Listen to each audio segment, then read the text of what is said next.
देखते हैं आज का जो क्वेश्चन है वो हम लोग पढ़ेंगे। 22 नंबर बन गया है। 22 नंबर क्वेश्चन बना है? नहीं बना है। 21 तो सब बन गया होगा। अगर 21 सब बन गया ना तो इसी प्रकार से 22 भी बनेगा। 22 में क्या दिया गया है अब ध्यान से देखो। 22 में दिया गया है क्वेश्चन में कॉस साइन, कॉसेकेंट, सेकेंट और कॉटेंज है ना, कॉटेजेंट। तो इसमें क्या करेंगे कि कॉस साइन है और जो भी त्रिकोणमितीय निष्पत्ति है उन निष्पत्तियों में इसको त्रिकोणमितीय निष्पत्ति x के रूप में मान लेंगे। सबसे पहला जो है वो बना करके दिखाते हैं। माना कि fx इज इक्वल टू जो कॉसाइन है उसको हम क्या मान लेंगे, cos x, और लिखेंगे कि चूंकि x इज इक्वल टू सी और c बिलोंग्स टू r पर क्या करना है, संतता जांच करना है। अब हम ये कैसे निर्धारित कर दिए कि C बिलोंग्स टू R पर ही संतता जांच करना है।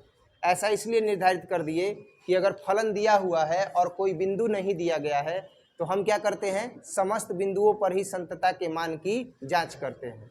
और समस्त बिंदुओं पर संतता के मान की जांच करते हैं तो उस स्थिति में हम x is equal to C belongs to R लेते हैं। अब जब कभी भी त्रिकोणमितीय फलन आ जाता है तो इसको दो तरीके से बनाया जाता है, ध्यान देंगे यहीं पर। और मैं बार बार बताता हूं कि जो एक सामान्य विधि है जिसमें फलन और बिंदु डायरेक्ट आ गया तो हम लोग वो यूज करते हैं सूत्र limit x tends to c fx is equal to fc। अगर त्रिकोणमितीय फलन उस तरीके से हम बना देते हैं तो उस पर ऑब्जेक्शन हो जाता है। हालांकि थ्योरी के हिसाब से वो क्या है, सही है। तो ऑब्जेक्शन करने वाले जो है वो करते रहते हैं, उससे कोई मतलब नहीं है। लेकिन अब देखा जाए, दोनों पक्षों को देखा जाए कि ये संतत आता है कि नहीं आता है, दोनों तरीकों को देखा जाए। क्या है, तो सबसे पहला है कि संतता की परिभाषा से। तो संतता की परिभाषा से क्या होगा, हमें अच्छे से पता है कि जब कभी भी अगर फलन दिया रहे और x का मान दिया रहे तो इस स्थिति में सूत्र होता है limit x tends to c fx is equal to fc। चूँकि त्रिकोणमितीय फलन है और यहाँ पर फलन दिया गया था x के रूप में नहीं, लेकिन इसको x के रूप में मान लिए हैं। साथ ही साथ बिंदु नहीं दिया गया था, हम मान लिए कि समस्त वास्तविक संख्या पर इसकी क्या जांच करनी है, संतता जांच करनी है। तो अब हम क्या करेंगे कि limit x tends to c fx है। तो देखो ये पहले मेथड से क्या होगा, limit x tends to c और fx के जगह पर क्या रखेंगे, cos x, और fx के जगह पर क्या रखेंगे, तो ये देखो fx is equal to cos x, तो fc इज इक्वल टू क्या हो जाएगा, cos c। कोई दिक्कत, तो fc के जगह पर क्या रख देंगे, cos c। ये लिमिट कब हटेगा, लिमिट तब हटेगा जब x के जगह पर क्या रखेंगे, c।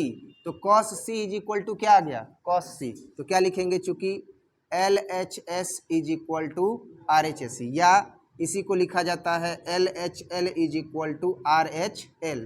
अतः फलन किस पर संतत है, अतः फलन x is equal to c belongs to R के लिए क्या है, संतत है। कोई दिक्कत, अब ध्यान देना, ये तो एक बना सो बना, फलन दिया है, डायरेक्ट बिंदु जो है वो दिया गया है, हम संतता की परिभाषा से हल कर दिए, ये आ गया संतत। अब दूसरा देखना, जो किस पर बनता है, तो लिमिट चेंज करके बनता है। जैसे संतता की परिभाषा से, संतता की परिभाषा से, तो क्या है संतता की परिभाषा से भाई, limit x tends to c fx और इज इक्वल टू fx। अब इसका LHL निकालते हैं या LHS निकालते हैं, बात समझ में आ रहा है ना। तो अब हम क्या करेंगे, limit x tends to c fx, माना कि यहीं पर लिमिट चेंज करेंगे, माना कि x is equal to c और प्लस h। अब देखो जब x टेंस टू c तब h टेंस टू 0। जब x का मान c की ओर बढ़ेगा तो h का मान क्या होगा, 0 होगा।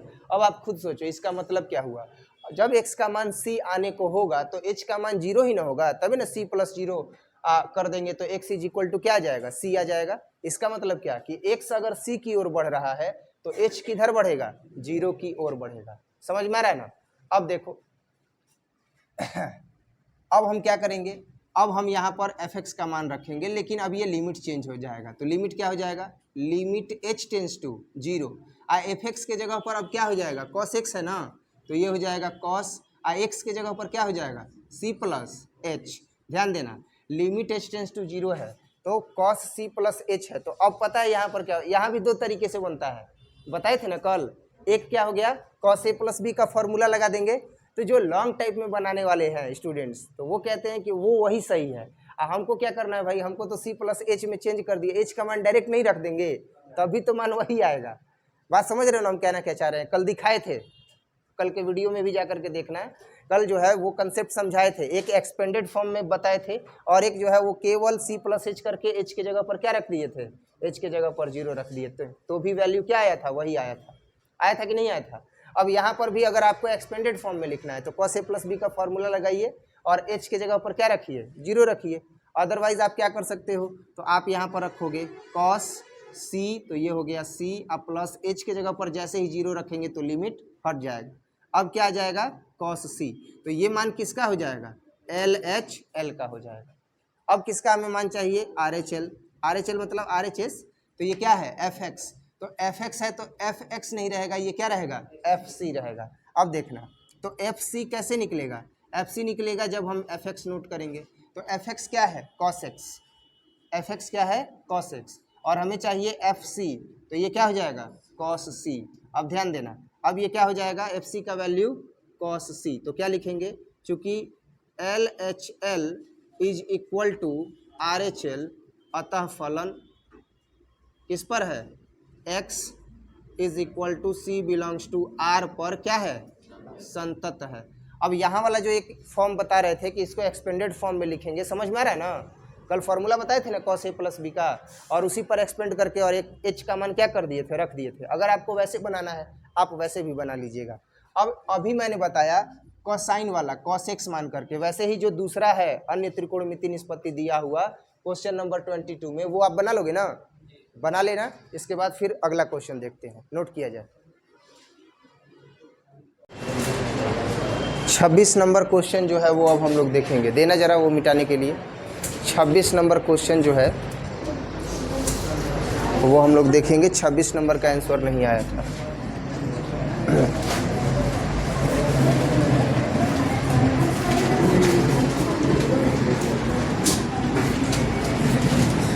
सब समझ रहा होगा कि आज जाएंगे तो एकदम धीरज सर निकाल ही देंगे, है कि नहीं, इससे अच्छा कि गायबे हो जाए।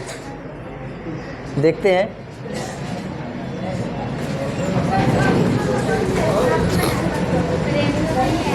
fx is equal to k cos x by pi minus 2x, यदि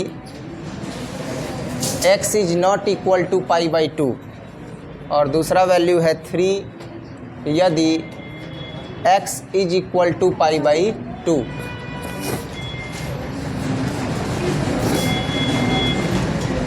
द्वारा परिभाषित फलन x is equal to pi by 2 पर क्या है, संतत है, तो k का मान ज्ञात करें। देखा जाए, अब हम लोग k का मान ज्ञात करेंगे इस फलन के लिए। तो चूंकि दिया क्या गया है, दिया गया है कि फलन जो है वह x बराबर पाई बाई 2 पर क्या है, संतत है। तो क्या हो जाएगा, लिखेंगे क्या कि चूंकि दिया गया फलन x is equal to pi by 2 पर संतत है, अतः क्या हो जाएगा, limit x tends to pi by 2 from left F x is equal to limit x tends to pi by 2 और फ्रॉम राइट एफ एक्स और is equal to f pi by 2। बात समझ में आ रहा है ना। अब इसके बाद हम मान निकालेंगे अलग अलग, और वो मान समीकरण 1 में रख देंगे। तो क्या होगा, ध्यान देना, LHL का मान निकालते हैं, तो हो जाएगा limit x tends to pi by 2 और फ्रॉम लेफ्ट एफ एक्स।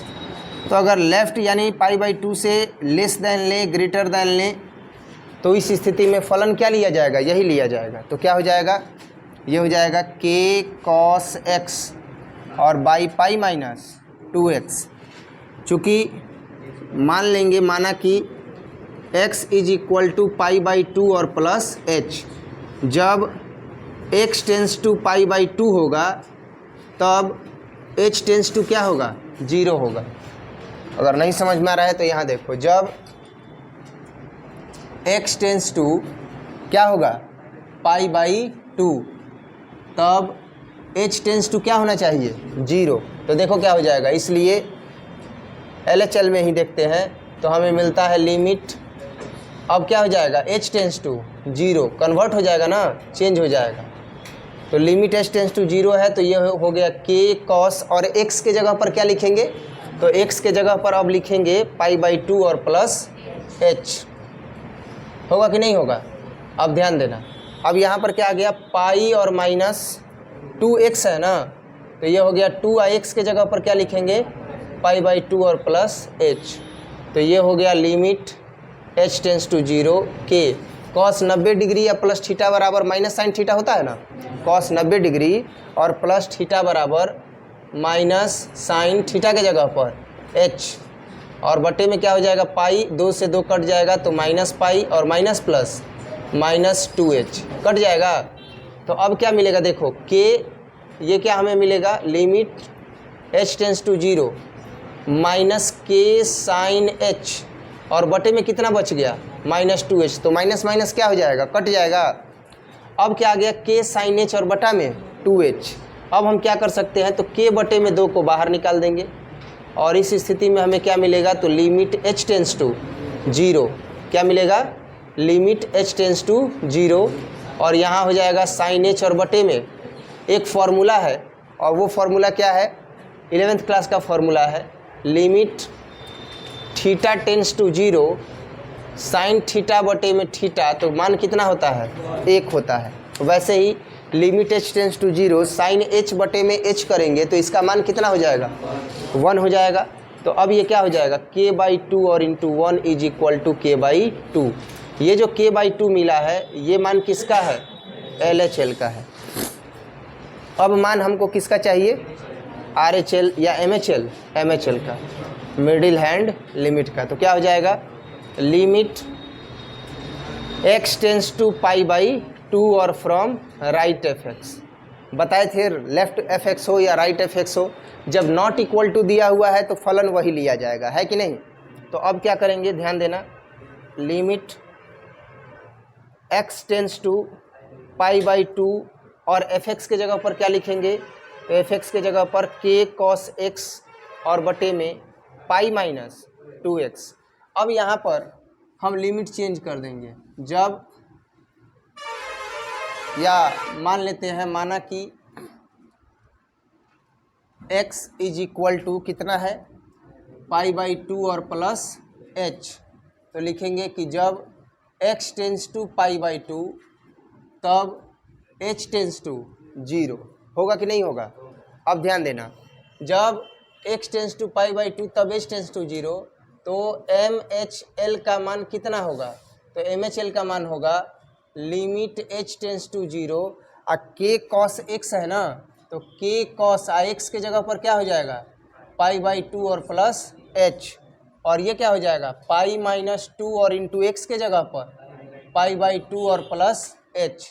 अब क्या हो जाएगा, limit h tends to 0, k cos 90 degree या प्लस थीटा बराबर क्या होगा, माइनस साइन थीटा, तो हम लिखेंगे minus sine theta sine h, और ये पाई माइनस 2 से 2 कट जाएगा, माइनस पाई और माइनस प्लस माइनस 2h। अब देखो क्या होगा, limit h tends to 0 minus k sine h, और बटे में ये कट जाएगा तो माइनस 2h कट गया। अब k/2 को अगर हम बाहर निकाल लेते हैं तो हमें क्या मिलेगा, लिमिट h टेंस टू 0 और साइन h बटे में h, तो इसका मान कितना हो जाएगा, 1।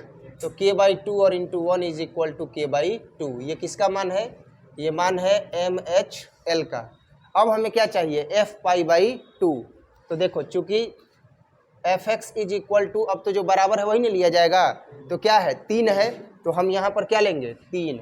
हमें चाहिए fx के जगह पर π/2, तो ये कितना हो जाएगा 3।